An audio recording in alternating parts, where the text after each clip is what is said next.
முருக பக்தர்கள் மாநாட்டிற்கு வரக்கூடிய வாகனங்களுக்கு பாஸ் தேவையில்லை என உயர்நீதிமன்ற மதுரை கிளை உத்தரவு பிறப்பித்துள்ளது. முருக பக்தர்கள் மாநாட்டிற்கு வரக்கூடிய வாகனங்களுக்கு பாஸ் தேவையில்லை என உயர்நீதிமன்ற மதுரை கிளை உத்தரவு பிறப்பித்துள்ளது.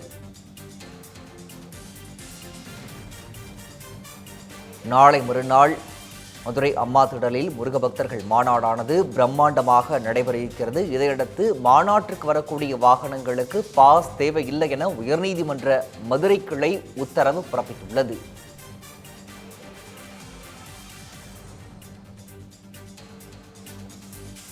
மேலும் தொடர்பான கூடுதல் விவரங்களை எமது தலைமை செய்தியாளர் விக்னேஷிடம் கேட்டு வரலாம். விக்னேஷ், விவரங்கள். வணக்கம் பிரகாஷ். வரும் 22ஆம் தேதி மதுரை மாவட்டம் அம்மா திடலில் முருக பக்தர்கள் மாநாடு இந்து முன்னணி சார்பாக ஏற்பாடு செய்யப்பட்டிருக்கிறது. இந்த மாநாட்டில் 5 லட்சத்திற்கும் அதிகமான பக்தர்கள் வருவார்கள் என எதிர்பார்க்கக்கூடிய சூழலில் அதற்கான ஏற்பாடுகள் அனைத்தும் தீவிரமான முறையில் நடைபெற்றுக் கொண்டிருக்கிறது. இந்த நிலையில் மதுரை முருக பக்தர்கள் மாநாட்டிற்கு வரக்கூடிய வாகனங்கள் இ பாஸ் பெற வேண்டும் என்ற நிபந்தனையை ரத்து செய்து மதுரை அமர்வு உயர்நீதிமன்றத்தினுடைய மதுரை கிளை உத்தரவு பிறப்பித்திருக்கிறது. மாநாட்டுக்கு வரக்கூடிய வாகனங்கள் நிறுத்தும் இடத்தில் போலீஸ் பூத்துகளை அமைக்க வேண்டும் எனவும் அங்கு வாகன காப்பீடு, ஓட்டுநர் உரிமம், ஓட்டுநருடைய ஆதார் அட்டை, வாகன பதிவு சான்று உள்ளிட்ட ஆவணங்களை காவல்துறையிடம் வழங்கி பதிவு செய்ய வேண்டும் எனவும் மதுரை உயர்நீதிமன்றத்தினுடைய மதுரை கிளை உத்தரவு பிறப்பித்திருக்கிறது. அதே நேரத்தில் அனைத்து அரசியல் கட்சிகளுடைய மாநாட்டிற்கும் இது போல கட்டுப்பாடுகள் விதிக்கப்படுமா என்ற ஒரு கேள்வியும் நீதிபதிகள் எழுப்பியிருக்கிறார்கள். மதுரை முருக பக்தர் மாநாடு நாளை மறுநாள் ஞாயிறு அன்று மதுரை அம்மா திடலில் நடைபெற இருக்கிறது. இந்த மாநாட்டிற்கு வரக்கூடிய பக்தர்கள் அந்தந்த மாவட்டங்களில் இருந்து வாகனத்திற்கான அனுமதி பாஸ் வாங்கி வர வேண்டும் என்ற நிபந்தனை விதிக்கப்பட்டிருந்தது. இதனை தனி நீதிபதியும் அந்த உத்தரவை உறுதி செய்திருந்தார். இந்த உத்தரவை எதிர்த்து இந்து முன்னணி சார்பாக அரசு பாண்டி என்பவர் மேல்முறையீடு வழக்கு தாக்கல் செய்திருந்தார். அந்த வழக்கினுடைய விசாரணை நீதிபதிகள் சுவாமிநாதன் மற்றும் ராஜசேகரன் ஆகிய இருவர் அமர்வில் இன்றைய தினம் விசாரணைக்கு வந்திருந்தது.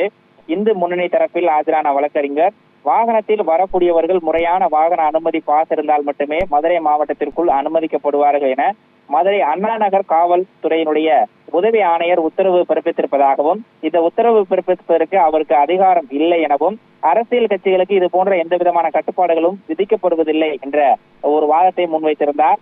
அரசு தரப்பில் இது போன்ற அதிக அளவில் பொதுமக்கள் கூடக்கூடிய மாநாடுகளுக்கு வரும் வாகனங்களை முறைப்படுத்துவது தொடர்பாக தலைமை காவலர் தரத்திற்கு மேல் இருக்கக்கூடிய அதிகாரிகள் விதிகளின் அடிப்படையில் வழங்கலாம் என்ற ஒரு சட்டம் உள்ளது என்பதையும் விளக்கம் அளித்திருக்கிறார். மேலும் இந்த உத்தரவு மாநாட்டிற்கு வரும் வாகனங்களை கட்டுப்படுத்துவதற்கு அல்ல எனவும் முறைப்படுத்துவதற்காகவே பிறப்பிக்கப்பட்டிருக்கிறது எனவும் அரசு தரப்பில் ஆஜரான வழக்கறிஞர்கள் தங்களுடைய வாதங்களை முன்வைத்திருக்கிறார்கள். இதனைத் தொடர்ந்து பேசிய நீதிபதி மாநாட்டிற்கு வரக்கூடிய வாகனங்கள் நிறுத்தும் இடங்களில் காவல்துறை போலீஸ் பூத்துகளை அமைக்க வேண்டும் எனவும், மாநாட்டிற்கு வரக்கூடிய வாகனங்கள் வாகன காப்பீடு, ஓட்டுநர் உரிமம், ஓட்டுநருடைய ஆதார் அட்டை, வாகன பதிவு சான்று உள்ளிட்ட ஆவணங்களை அங்கு சமர்ப்பிக்க வேண்டும் என்ற ஒரு உத்தரவை பிறப்பித்திருக்கிறார்கள். இதனை பதிவு செய்த பிறகுதான் மாநாட்டிற்குள்ளே அனுமதிக்க வேண்டும் எனவும் காவல்துறைக்கு உத்தரவாக பிறப்பிக்கப்பட்டிருக்கிறது. அப்பொழுது அரசு தரப்பில் நீதிமன்றம் உத்தரவின்படி உரிய ஆவணங்கள் இல்லை எனில் மாநாட்டிற்குள் அனுமதிக்க இயலாது, வாகனங்கள் பறிமுதல் செய்யப்படும் எனவும் அந்த நீதிமன்ற வழக்கின் போது அரசு தரப்பில் ஆஜராகி இருக்கக்கூடிய வழக்கறிஞர்கள் தங்களுடைய தரப்பு வாதங்களை முன்வைத்திருக்கிறார்கள்.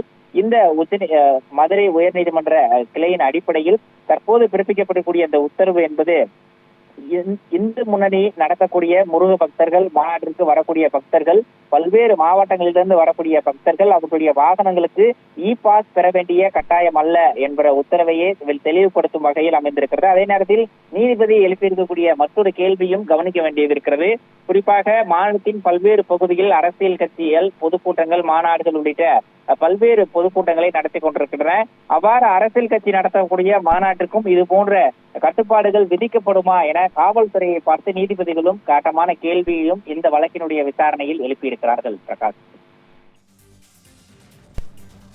முழுமையான விவரங்களை வழங்கியமைக்கு நன்றி விக்னேஷ்.